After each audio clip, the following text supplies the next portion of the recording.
It's the National Football League on EA Sports. And coming up, we'll see Alexander Madison.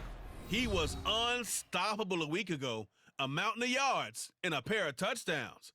It's the Vikings and the 49ers on Monday night.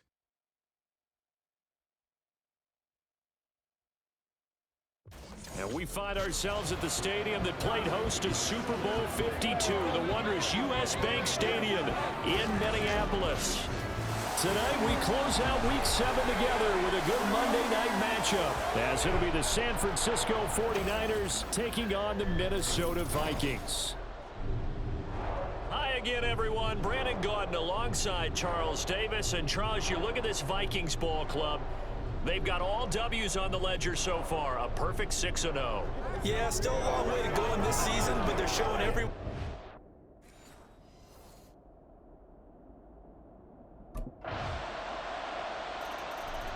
The Vikings offense about ready to get going. They are 6-0 here to start the year.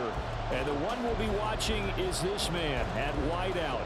His performance last week put him over the 1,000-yard threshold for the season. He's really been something. I would have to agree with that. And there's one word that comes to mind when I think about the season he's had. Okay. Consistency. Yeah. Week in, week out, he produces, puts up some numbers, some of them bigger than others.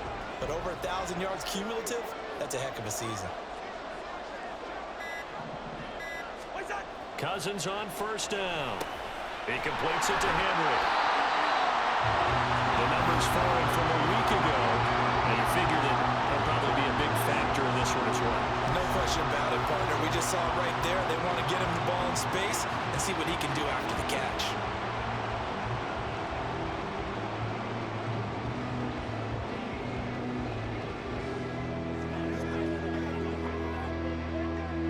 Second down and 4.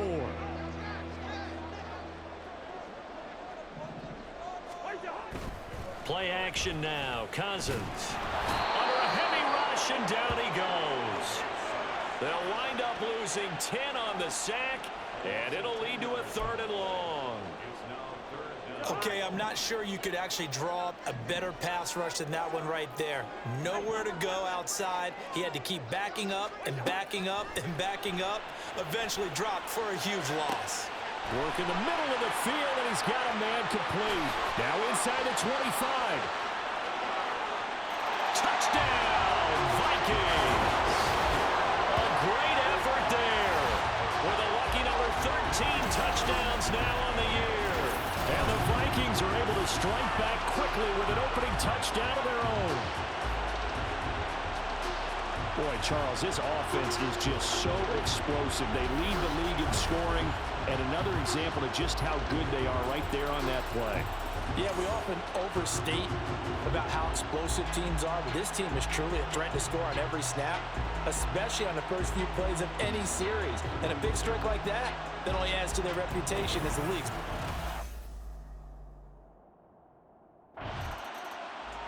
The Vikings taking the field here for their second drive of the game. Well, certainly they'd rather have the scenario they had last time. Now, Charles, remember they had the short field. They took it in the end zone. Now this is going to have to be a longer, more sustained drive if they want to get points. Yeah, a little bit more of a quick strike opportunity last time by where they were on the field, and you're exactly right about that. But now, backed up a little bit. What's that old expression we love to use? Time to matriculate the ball down the field and try and do it again. And a good job of just fighting through one tackle there to pick up about 3. Second down coming up. Here's 2nd and 7.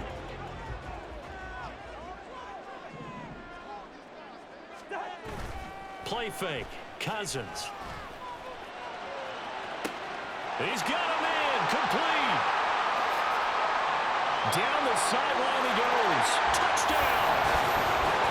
Big play there with his second touchdown in this opening quarter. And the Vikings are able to strike quickly here as they are in for 6. Seeing some pretty good offense here in this first quarter. It's been a wild start to this quarter, as you noted. And now with that lead that we're seeing, can they retaliate? I get the sense this one's going to go back and forth all game long. And that probably won't be the last long touchdown that we see in this one.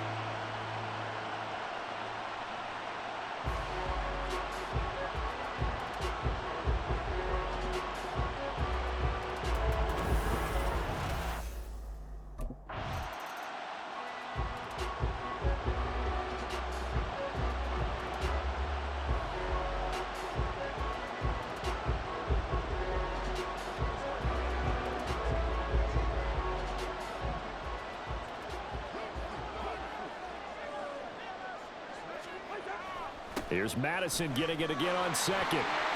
Fighting him off. Shoves him aside. And he gets up near the 25 to about the 24 before going out of bounds. 13 yards as the Vikings pick up the first down. For a lot of guys playing this game, there's no better feeling than running right through a tackle. He's able to lower his center of gravity and churn his legs for a really nice pickup.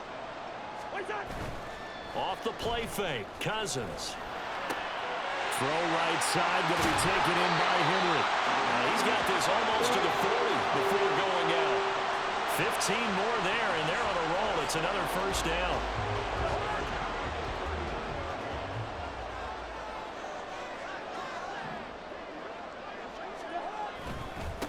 Here's Madison running left. Stiff-armed him. And he's going to get this down to the 35-yard line.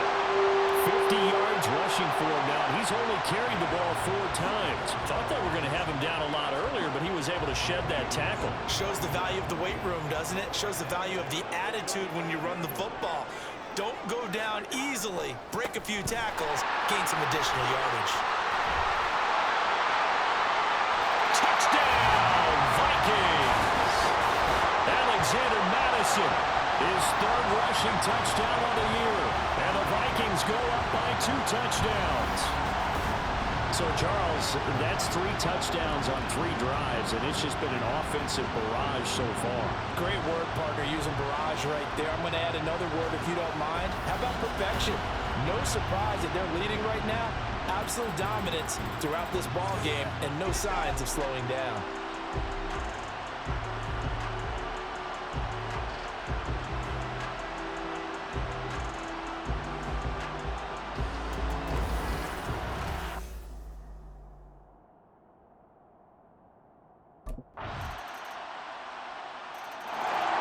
So here are the Vikings to take over. Their win streak at 6 coming in and counting as they've got the lead right now, beginning this drive 1st and 10.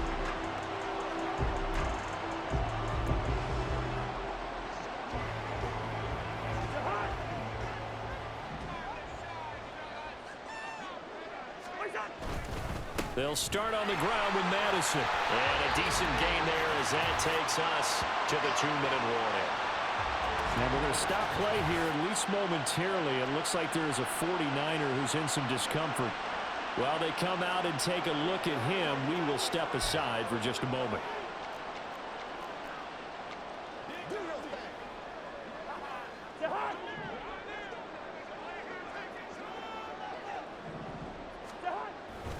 Here's Madison getting it again on second. It'll be a pickup of a couple, and it leaves them with a 3rd and 3. Well, Charles, something we talked about last week, when you start believing whether you're in the midst of a special season or not. Well, now they're at 6-0. Are you still trying to tamp down the expectations in that locker room? Well, to me, it's less about tamping down expectations and much more about not getting ahead of yourself as a team. And look, they've got to play each game individually, right? Many teams talk about being 1-0 at the end of each and every game each week. To me, you got to understand you cannot win the Super Bowl in October. And he will have the Vikings first down as they convert on 3rd and 3 with a nice gain of 7 yards. That's a big conversion there on 3rd down because they did not want to give the ball up here late in the half. They'd love to take the clock all the way down and score. This will definitely help the cause. Now they go screen. It's complete. And he'll be corralled out across midfield down to the 45. Another first down as they call his number again. He's got 15 yards here. Cousins now. Finding Henry here on a crossing route. And they're able to work this to the 25 before it's all said and done. It's a gain of 20 as we wind down near 20 seconds left in the quarter.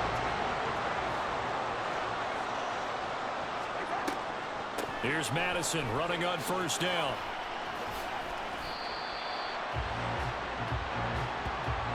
So we've reached halftime here in Minnesota with the Vikings on top. As we send you down to Orlando where Jonathan Coachman has our EA Sports halftime report. Coach. All right, Brandon, thanks very much. We'll get back to you and Charles in a minute. But first, time to give the folks at home a look at what's going on around the NFL.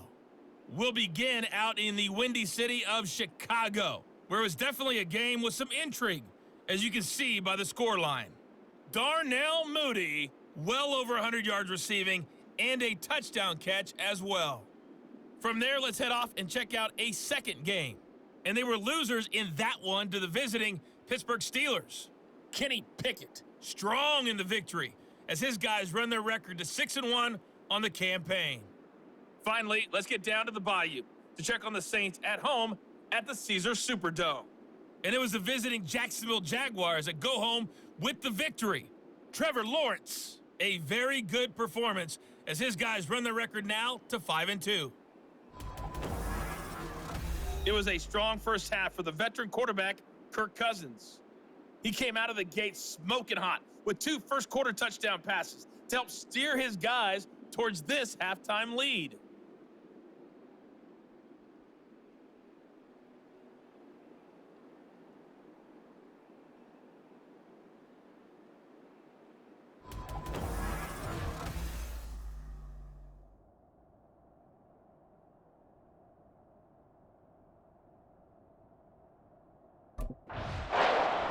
Out come the Vikings. They'll have it first on offense as we begin the third.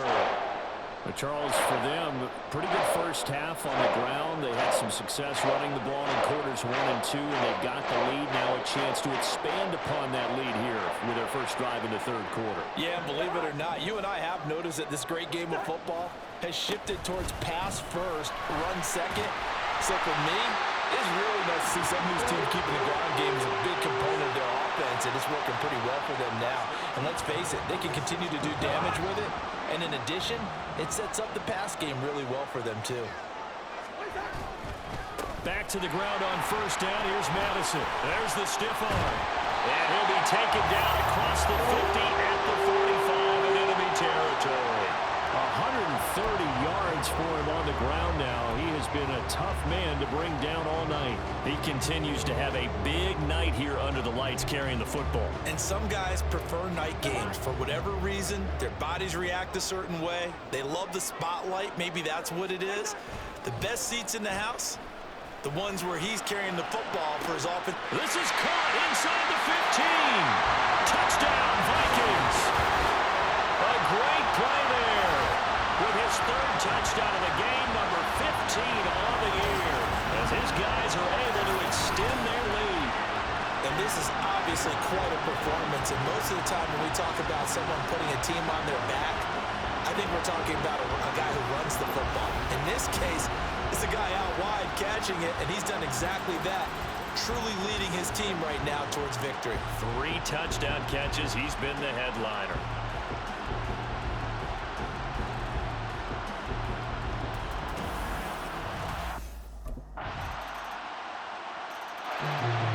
And now out comes Minnesota. Still enjoying the lead here in the third quarter despite their defense giving up that last touchdown. Now they'll see if they can get the equalizer here on this drive.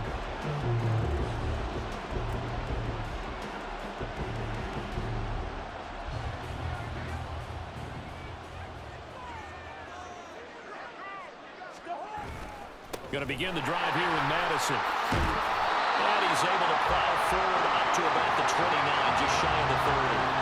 A solid run on first down, gain of 7, leaves him with a 2nd and 3. Well, it's time for them to be good teammates right here. What I mean by that is possess the ball for a little while, get at least 2 first downs, give their defense a chance to settle down a little bit after they give up a touchdown. To throw, Cousins. Open man, that's Henry. And he has a big gain inside the 40 before being dropped. That'll go as a pickup of 32 on the catch and run. That's evidence of why you spend a high draft pick on a receiver, isn't it, Charles? It certainly is, his ability to make plays like that, and we've seen flashes of it from him so far in his rookie season. But also, it opens things up for the rest of the offense because they have to bring their attention to him as well.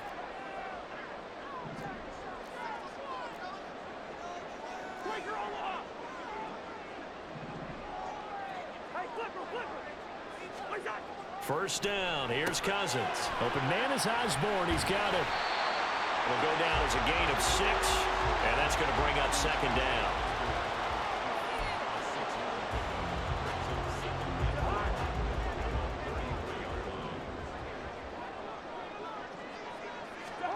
Now Cousins.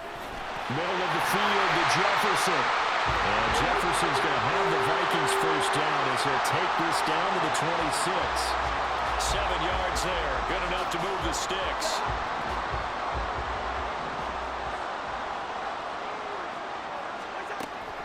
Here's a give to Madison running right. And he will score. Touchdown, Vikings. Alexander Madison with his second touchdown of the game, 4th of the year. And the Vikings will add on to their lead here in the final minute of the 3rd. Well, it has been the passing game that's really been responsible for much of the scoring so far. But let's not forget about this running attack. They're pretty good, too, as evidenced right there. And I think, Brandon, the fact that they've thrown the ball so well contributed to that touchdown because that was a defense that was really keyed up to cover those receivers. All they wanted to do was blanket them. They didn't have enough men in the box to stop the run, and you saw the end result.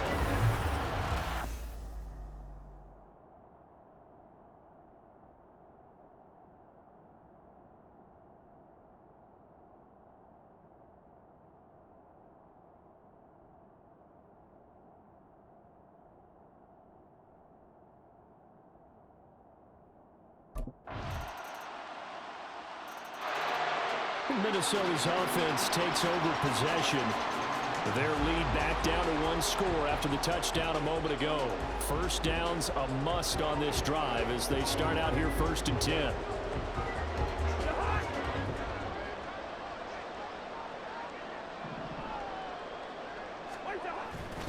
They'll start this drive out on the ground. Wiggles free. And this will be a gain of 5 as he gets it to the 30.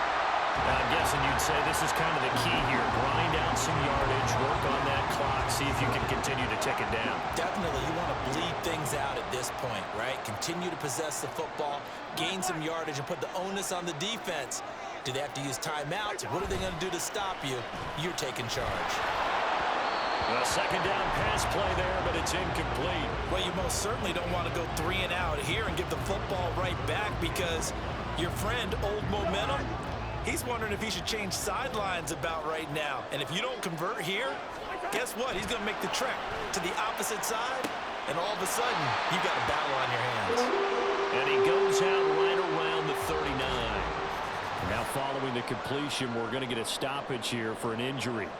Well, now they're going to come out and take a look at this injury, and we'll be back in a moment. So from the 39 now, they'll come up on a 1st and 10. They go play action. Cousins. And he's got this to Jefferson.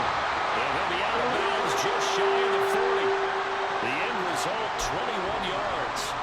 And these guys, so they're not hiding what their intention is. They're absolutely showing it. They're definitely not going to sit on this lead here in the 4th quarter. Cousins again. And incomplete, he dropped it. Maybe a rookie mistake there, 2nd down. To give you an idea of how accurate he's been throwing the football, we're in the second half. That's just his 2nd incompletion. Well, if he's that locked in, that means everyone's locked in because to me it's like throwing a no-hitter in baseball. The pitcher may get the credit, a lot of people making plays behind him in the field. 5 yards, now it's 3rd and 5. This has been an up and down, back and forth type of a game, hasn't it? Maybe this long drive, take a little bit of the wind out of their sails, kind of settle things down a little bit.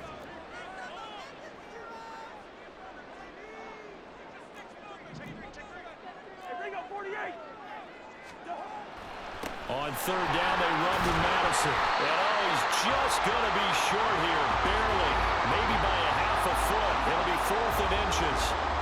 This late in the game, Charles, I think you maybe seriously have to think about going for it. Especially where they are in terms of field position, because this is almost like no man's land. It might hurt your punter because there might not be enough space, maybe too far for your field goal kicker. I like the old rule. Possession is 9/10 of the law. Possession is 9/10 of winning the game. Go for it, get the first down, close it out.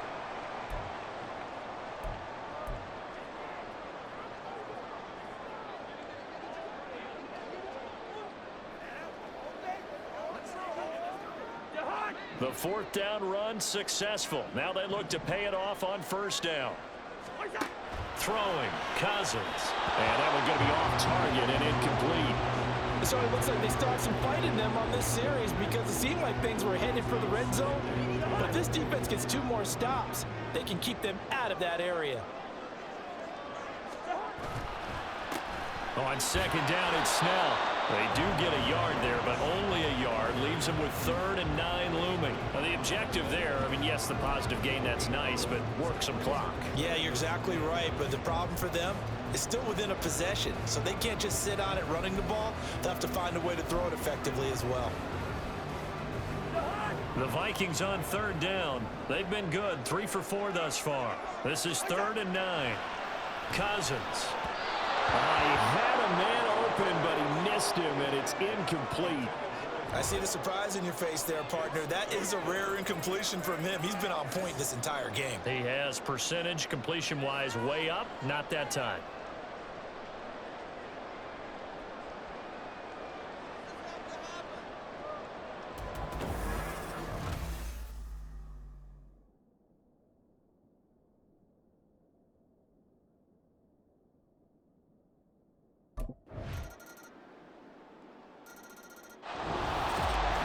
So no shortage of offense in this game, but a very clean game too, Charles. Each side got its points, but they did so without committing a single turnover. That's so true, and it certainly felt like NFL football at its finest, right? You talk about the highest level for both of these offenses. Neither one of them afraid of taking risks, and both of them aggressively pushing it downfield. I did like, Brandon, how smart they were about going about their business, though. They were high-flying, but they took care of the ball. Yeah, they did. And just keeping it clean in a game like this with all these points, you don't see that very often, even at the highest level. Job well done by both sides. So for Minnesota, their winning ways continue as they get it up to 7-0. And they will hit the road next week for a date with the Green Bay Packers. Meanwhile, for San Francisco, they fall a game under the 500 mark at 3-4 through 7 games. And they'll get a chance to redeem themselves at home next week.